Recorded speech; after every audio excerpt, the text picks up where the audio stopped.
Salut copain, c'est joue bien. Toi, maintenant que les crypto-monnaies, c'est à la mode, qu'il faut investir, il y a encore un an en arrière, quoi, avant Trump, quoi. Non, les gouvernements, faut pas investir, c'est pas fiable, c'est pas sûr. Puis maintenant qu'ils ont trouvé le moyen de hacker, hein, de exploser la limite des 21 millions, même de faire péter l'anonymat, quoi. Bref, de toute façon, c'est une crypto, le bitcoin adossé au dollar, hein. Bon, bref. Bah, maintenant qu'il n'y a plus rien à miner, quoi. Maintenant que c'est la fin du le gisement est vide, c'est là qui hein? Tu comprends? Tant qu'il y a un filon, tant qu'il y avait de quoi miner, il y avait un filon à se faire, beaucoup à miner. C'est comme un gisement d'or. Ils ne font pas de la publicité, ils évitent que les gens y viennent. Le jour où il n'y a quasiment plus rien à exploiter du gisement, eh ben, c'est là qu'ils intéressent les plus petits à venir. Pour après faire une question d'offre et demande, machin, pour que les prix ils commencent à flamber. Le Bitcoin, regarde le Bitcoin, c'est comme un gisement d'or, ça a fonctionné la même chose.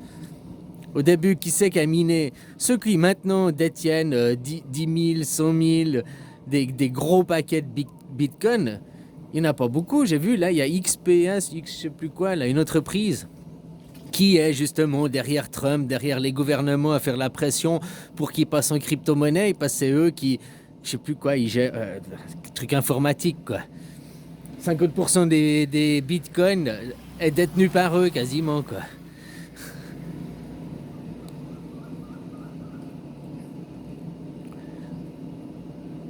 Alors bon, bref, voilà, comme un gisement d'or. Une fois qu'il n'y a plus rien, le gros a été miné, les petites miettes, tiens, pour les gueux, hein. Puis après, ça fait monter les prix. Puis eux, bah, ils ont le stock d'or, quoi. Ils ont le stock de bitcoin, là, en l'occurrence.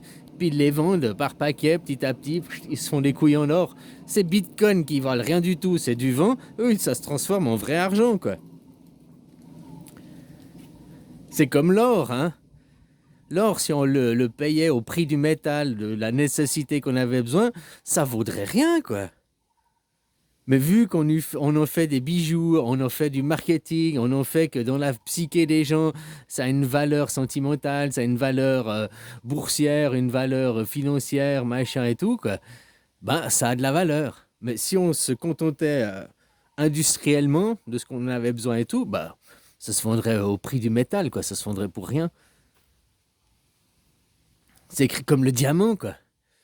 Le diamant, ça vaut cher parce que c'est hein, toute une famille, 80% est détenue par une famille belge, machin, et qui fixe les prix du diamant, quoi. Maintenant qu'on fait pas du diamant artificiel, c'est comme l'or pour les bijoux, hein. Tu sais qu'avec l'or pour les bijoux, rien que refondre l'or des vieux bijoux, puis refaire des nouveaux bijoux, on n'aurait pas besoin d'exploiter de nouveaux gisements, quoi. On arriverait à être en autosuffisance, hein. On n'aurait pas besoin, mais voilà, quoi. Les marchés. Bah oui, là, le Bitcoin, depuis que bah, y a plus rien à miner, allez, venez, puis surtout depuis que ça peut être craqué, quoi, ça peut être hacké. Allez, venez, maintenant, avant, ayez pas confiance, on peut pas hacker. Maintenant, on peut hacker. Alors venez vous faire escroquer, venez perdre vos billes, hein, transformer du vrai argent en Bitcoin. Nous, on vous vend les Bitcoins, on va transformer ces Bitcoins qu'on a miné pour une bouchée de pain en vrai argent, quoi. Demain, Internet, il s'arrête. Demain, tu fais comment? Puis t'as vu en plus maintenant les gens qui se font agresser chez eux parce qu'ils ont des clés crypto-monnaie, quoi, avec de la thune dessus. Hein, dernièrement, il y en a, ils se sont fait couper un doigt, machin, parce que voilà, donne-moi ton mot de passe. Au moins, à la banque, tu as des sécurités, quoi, pour ça. J'ai dit, ça, c'est juste de ceux qui veulent voler le fric, voler le fric. C'est rien d'autre que ça, quoi. La plupart, 80% de la finance, c'est du vol d'argent, hein, rien d'autre. Se faire du fric sur les matières premières, hein, oui, Wall Street, l'offre et la demande, c'est grâce à ça que les prix sont pas chers. Non, c'est à cause de ça que tous les prix sont 30 à 50% plus chers que si Wall Street n'existait pas, quoi. Si Wall Street n'existait pas, les gens, ils vendraient bah, au prix coûtant. T'as bien vu quand il y a eu Corona. Il y a eu Corona, 2 mois de confinement, les 2 premiers mois de confinement, tous les prix ça ont baissé, quoi. Le prix de l'essence presque divisé par deux, le prix des premiers parce que Wall Street a arrêté de boursicoter. Donc l'offre et la demande ne fait pas baisser les prix. L'offre et la demande, au lieu de payer au prix coûtant, on paye beaucoup plus cher, 30 à 50% plus cher. Voilà à quoi ça sert Wall Street, à voler.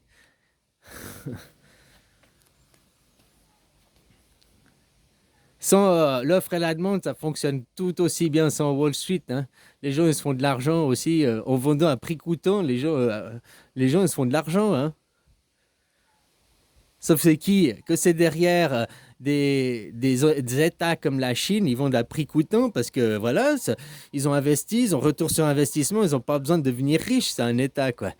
Hein? Tu dis qu'un mec privé, une entreprise privée, son but c'est de devenir riche, devenir riche, devenir riche. Et voilà, c'est son but, c'est le dollar, dollar, quoi, son dieu, quoi.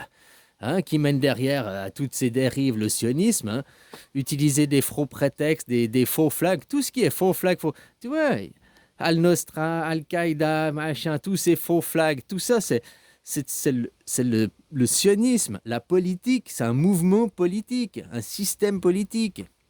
Ça n'a rien à voir avec les juifs.